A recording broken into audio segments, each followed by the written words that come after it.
आज आम यही भिडियो पंचम श्रेणी साहित्य बही भाषा महकर प्रथम अध्याय गछ कहानी पद्यर अभ्यास कार्य आलोचना करवा।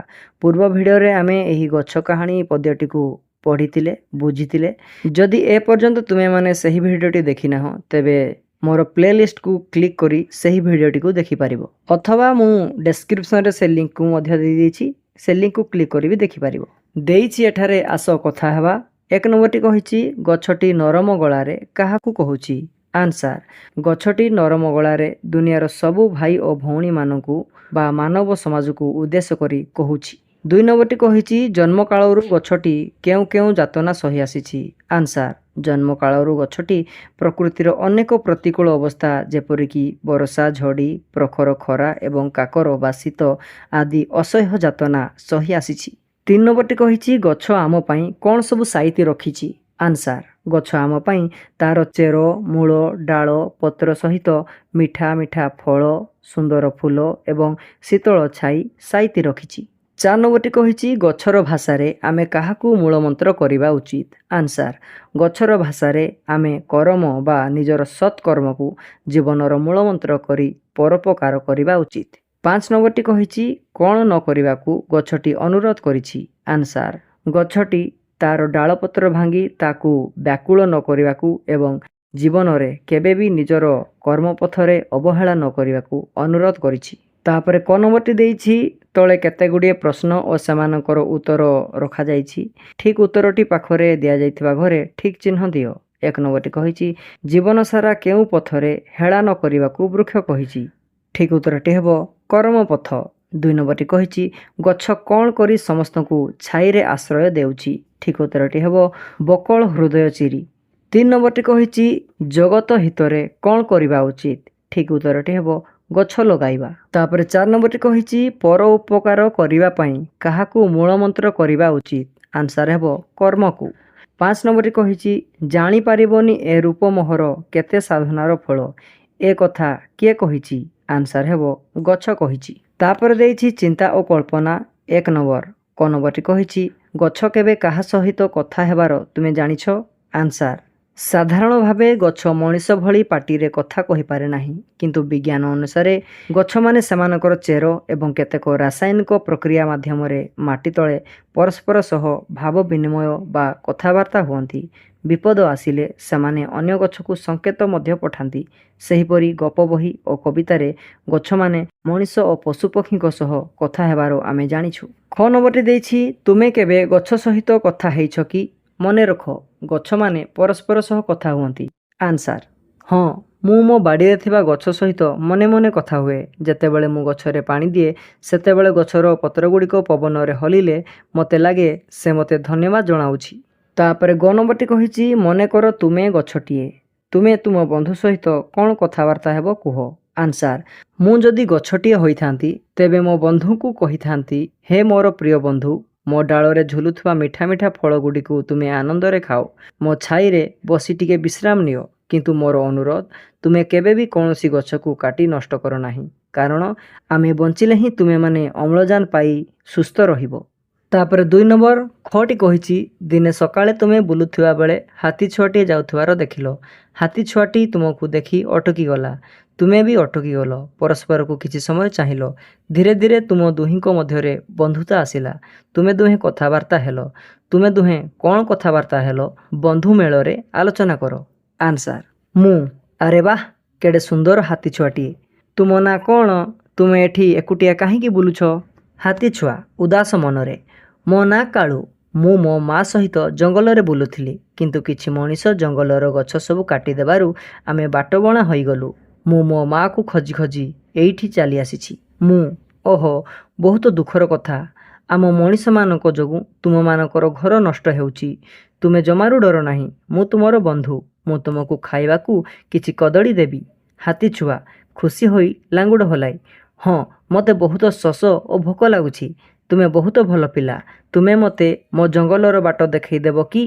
मु हाँ निश्चय, चलो मु तुमको जंगल आड़कू नहीं जाउछि। सेठारे तुम माँ निश्चय तुमको खोजुथिबो। आउ मु प्रतिज्ञा करुछि मु समस्त को जंगल न काटिबा पई बुझाइबी। हाथी छुआ ଧନ୍ୟବାଦ ମୋର ସାଙ୍ଗ। ଆଜିଠାରୁ ଆମେ ଦୁହେଁ ସାରା ଜୀବନ ପାଇଁ ଭଲ ବନ୍ଧୁ ହୋଇ ରହିବା। ତାପରେ ଦେଇଛି ଭାବ ଓ ଲେଖ। 1 ନମ୍ବରଟି ଦେଇଛି କ'ଣ କଲେ ଆମ ଧରଣୀ ହତଶ୍ରୀ ହେବ ନାହିଁ।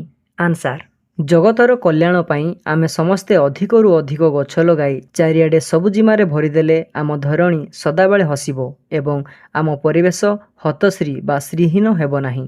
2 ନମ୍ବରଟି କହିଛି ଗଛ ତା ଜୀବନରେ କି ଯାତନା ସହିଛି। ଆନ୍ସାର, ଗଛ ତାର ଜନ୍ମ କାଳରୁ ବର୍ଷା, ଝଡ଼, ପ୍ରଖର ଖରା ଏବଂ କାକର ବା ଶୀତ ଭଳି ପ୍ରକୃତିର ଅନେକ କଠିନ ଯାତନା ସହି ସହି ବଡ଼ ହୋଇଛି। ତାପରେ 3 ନମ୍ବରଟି କହିଛି ଆମେ ସବୁ ଗଛକୁ କିପରି କଷଣ ଦେଉଛେ।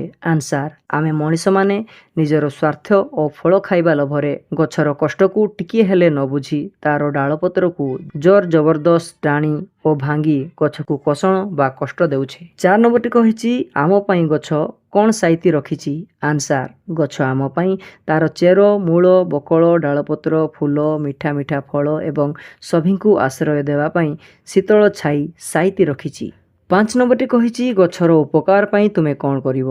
ଆନ୍ସାର, ଗଛର ଉପକାର ପାଇଁ ମୁଁ ନିଜେ ନୂଆ ଗଛ ଲଗାଇବି ଓ ତାର ଯତ୍ନ ନେବି। କାହାକୁ ବି ଅକାରଣରେ ଗଛର ଡାଳପତ୍ର ଭାଙ୍ଗିବାକୁ ବା ଗଛ କାଟିବାକୁ ଦେବି ନାହିଁ ଏବଂ ଅନ୍ୟମାନଙ୍କୁ ଗଛ ଲଗାଇବା ପାଇଁ ସଚେତନ କରିବି। ତାପରେ ଦେଇଛି ଆସ କବିତାକୁ ବୁଝିବା। କବିତାଟିକୁ ଆଉଥରେ ପଢ଼। ତଳେ ଦିଆଯାଇଥିବା ପଦ୍ୟାଂଶରୁ ଯାହା ବୁଝିଲ ବନ୍ଧୁମାନଙ୍କ ସହ ଆଲୋଚନା କରି ଲେଖ। 1 ନମ୍ବର, କ୍ଷୀର ନୁହେଁ ତ ଲୋତକ ଧାରାରେ ନୟନୁ ଝରଇ ମୋର। ଆମେ ଲେଖିବା, ଯେତେବେଳେ ଆମେ ଗଛର ଡାଳ ବା ପତ୍ର ଛିଣ୍ଡାଉ ସେଥିରୁ ବାହାରୁଥିବା ଧଳା ଅଠା ବା କ୍ଷୀର ପ୍ରକୃତରେ କ୍ଷୀର ନୁହେଁ, ବରଂ ତାହା ଗଛର ଆଖିର ଲୁହ ବା ଲୋତକ।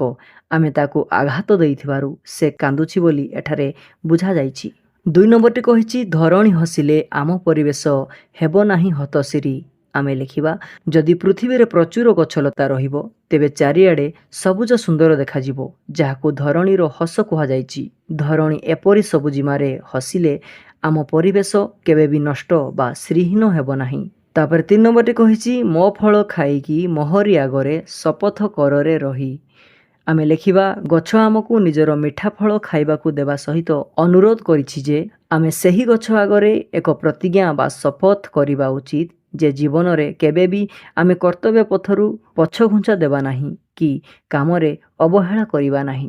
ତାପରେ 4 ନମ୍ବରଟି କହିଛି କରମକୁ ମୂଳ ମନ୍ତର କରିଣ ପର ଉପକାର କର। ଆମେ ଲେଖିବା, ଗଛ ନିଜେ ଛୋଟରୁ ବଡ଼ ହେବା ପର୍ଯ୍ୟନ୍ତ କେବଳ କର୍ମ ଓ ପର ଉପକାର କରି ଆସିଛି। ସେହିପରି ଆମେ ମଣିଷମାନେ ମଧ୍ୟ ନିଜର କର୍ମକୁ ହିଁ ଜୀବନର ମୁଖ୍ୟ ଆଦର୍ଶ ବା ମୂଳମନ୍ତ୍ର ଭାବେ ଗ୍ରହଣ କରି ସବୁବେଳେ ଅନ୍ୟର ମଙ୍ଗଳ ବା ଉପକାର କରିବା ଉଚିତ। ତାପରେ ଦେଇଛି ଭାଷାର କଥା। କ ନମ୍ବରଟି କହିଛି ତଳେ କ ସ୍ତମ୍ଭରେ କେତେଗୁଡ଼ିଏ ଭାବାର୍ଥ ଦିଆଯାଇଛି। କବିତାରେ କେଉଁଠି ସେହି କଥା କୁହାଯାଇଛି ଖ ସ୍ତମ୍ଭରେ ସେହି ଧାଡ଼ି ବା ଧାଡ଼ିଗୁଡ଼ିକ ଲେଖ। ନମୁନାଟିଏ ଦିଆଯାଇଛି। 1 ନମ୍ବର, ଗଛ ଆମକୁ ଫଳ ଖାଇବାକୁ ମନା କରିନାହିଁ। ଖ ସ୍ତମ୍ଭରେ ଲେଖିଛି ଫଳ ଖାଇବାକୁ ବଳାଇଛ ମନ ଆପତ୍ତି ମୋହର ନାହିଁ।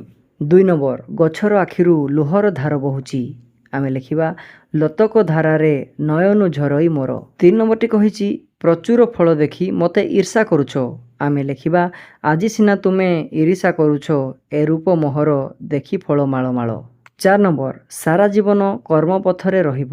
ଆମେ ଲେଖିବା, ଏ ସାରା ଜୀବନ କର୍ମ ପଥରେ ହେଳା ନ କରିବ କେହି। 5 ନମ୍ବର, ଆମ ପରିବେଶ ହତଶ୍ରୀ ହେବ ନାହିଁ। ଆମେ ଲେଖିବା, ଧରଣୀ ହସିଲେ ଆମ ପରିବେଶ ହେବ ନାହିଁ ହତଶ୍ରୀ। 6 ନମ୍ବର, ଦୁଃଖରେ ମୋ ମାନେ ଗଛର ପ୍ରାଣ ଜଳିଯାଉଛି। ଆମେ ଲେଖିବା, ଜାଣିପାରିବନି ପରାଣ ମୋହର ଦୁଃଖରେ କିପରି ଜଳେ। ତାପରେ ଖ ନମ୍ବରଟି କହିଛି ଅକ୍ଷର ସଜାଡ଼ି ଶବ୍ଦ ଗଢ଼, ପାରୁଛ ଯଦି ମାତ୍ରାକୁ ଯୋଡ଼। ନବଜ ଜୀବନ ତଗଜ ଜଗତ କତଲ ଲୋତକ ରଧଣ ଧରଣୀ ନଚସ ସଚନା କରପଉ ଉପକାର ସମଜବ ସବୁଜିମା। ତାପରେ ଗ ନମ୍ବରଟି ଦେଇଛି ଶବଦ ଝୁଲୁଛି ଗଛରେ ଦେଖ ସମାନ ଅର୍ଥକୁ ଅଜିଣ ଲେଖ। ସମାନ ଅର୍ଥ ବା ପ୍ରତିଶବ୍ଦ ବାଛି ଆମେ ଲେଖିବା। ଗଛ, ବୃକ୍ଷ, ପାଦପ, ପତ୍ର, ଦଳ, ପଲ୍ଲବ, ଲୁହ, ଅଶ୍ରୁ, ଲୋତକ, ଆଖି, ଚକ୍ଷୁ, ନୟନ, ଶପଥ, ପଣ, ପ୍ରତିଜ୍ଞା। ତାପରେ ଘ ନମ୍ବରଟି ଦେଇଛି ତଳେ ଦିଆଯାଇଥିବା କିଛି ଅଂଶ କ ଓ ଖ ସ୍ତମ୍ଭରେ ରହିଅଛି। କବିତାକୁ ମନେ ପକାଇ ସମ୍ପର୍କିତ ପଦକୁ ଯୋଡ଼। ଡାଳକୁ ମୋହର ହେବ ଟାଣି ନେଉଥାନ୍ତି। କ୍ଷୀର ନୁହେଁ ଏତ ହେବ ଲତକର ଧାରା। ଗଛ ଲଗାଇବା ହେବ ଗଛ ଲଗାଇବା ବା ସବୁଜିମ ଭରିବା। ପର ଉପକାର ହେବ ମୂଳମନ୍ତ୍ର ହେବ। ଜନମ କାଳରୁ ହେବ ବରଷା ଝଡ଼ ସହିଛି। ଜଗତ ହିତରେ ହେବ ଗଛ ଲଗାଇବା। ଧରଣୀ ହସିଲେ ହେବ ଆମ ପରିବେଶ ହସିବ। ଏ ରୂପ ମୋହର ହେବ ସାଧନାର ଫଳ। ଫଳ ଖାଇକି ହେବ ଶପଥ କରିବା। ଛାଇରେ ଆସରା ଦେଇଛି ହେବ ବକଳ ହୃଦୟ ଚିରି। ତାପରେ 9 ନମ୍ବରଟି କହିଛି ଆସ ଯୋଡ଼ି ଶବ୍ଦ ବିଷୟରେ ଜାଣିବା। ନରମ ଗଳାରେ ଗଛଟି କହଇ ଶୁଣରେ ଭଉଣୀ ଭାଇ। ଉପରେ ରେଖାଙ୍କିତ ଶବ୍ଦଟି ଭଉଣୀ ଭାଇ। ଭଉଣୀ ଓ ଭାଇ ଶବ୍ଦ ଦୁଇଟି ମିଶି ଗୋଟିଏ ଶବ୍ଦ ହୋଇଛି, ତାହା ହେଲା ଭଉଣୀ ଭାଇ। ଏହାକୁ ଯୋଡ଼ି ଶବ୍ଦ କୁହାଯାଏ। କେହି କେହି ଯୁଗ୍ମ ଶବ୍ଦ ବି କହନ୍ତି। ଏଥର ତୁମ ବହିରୁ ଆଉ କେତୋଟି ଯୋଡ଼ି ଶବ୍ଦ ଖୋଜି ଲେଖ। ଆନ୍ସାର: ଡାଳ ପତର, ଡାଳ ଓ ପତର। ଫୁଲ ଫଳ, ଫୁଲ ଓ ଫଳ। ବରଷା ଝଡ଼ି, ବରଷା ଓ ଝଡ଼ି। ଖରା କାକର, ଖରା ଓ କାକର। ଚେର ମୂଳ, ଚେର ଓ ମୂଳ। ମାଳ ମାଳ, ଏକା ଶବ୍ଦ ଦୁଇଥର ମିଶି। ତାପରେ 4 ନମ୍ବରଟି ଆମେ ପଦ୍ୟ ରୂପରୁ ଗଦ୍ୟ ରୂପରେ ଲେଖିବା। ଏଠାରେ ଗୋଟେ କରିଦେଇଛି। ହତଶ୍ରୀ ହେବ ହତଶ୍ରୀ। ସେମିତି କରମ ହେବ କର୍ମ। ପରାଣ ହେବ ପ୍ରାଣ। ବରଷା ହେବ ବର୍ଷା। ମୂଳ ମନ୍ତ୍ର ହେବ ମୂଳ ମନ୍ତ୍ର। ଈର୍ଷା ହେବ ଈର୍ଷା। ଜନମ ହେବ ଜନ୍ମ। ମୋହର ହେବ ମୋର। ନୟନୁ ହେବ ନୟନରୁ ବା ଆଖିରୁ। ତେବେ ଏହା ଥିଲା ଗଛ କାହାଣୀ ପଦ୍ୟର କ୍ୱେଶ୍ଚନ୍ ଆନ୍ସାର। ଯଦି ଏହି ଭିଡ଼ିଓଟି ତୁମମାନଙ୍କୁ ଭଲ ଲାଗିଛି ତେବେ ଏହି ଚ୍ୟାନେଲକୁ ସବସ୍କ୍ରାଇବ୍ କରିବା ପାଇଁ ଜମାରୁ ବି ଭୁଲିବ ନାହିଁ। Thank you for watching.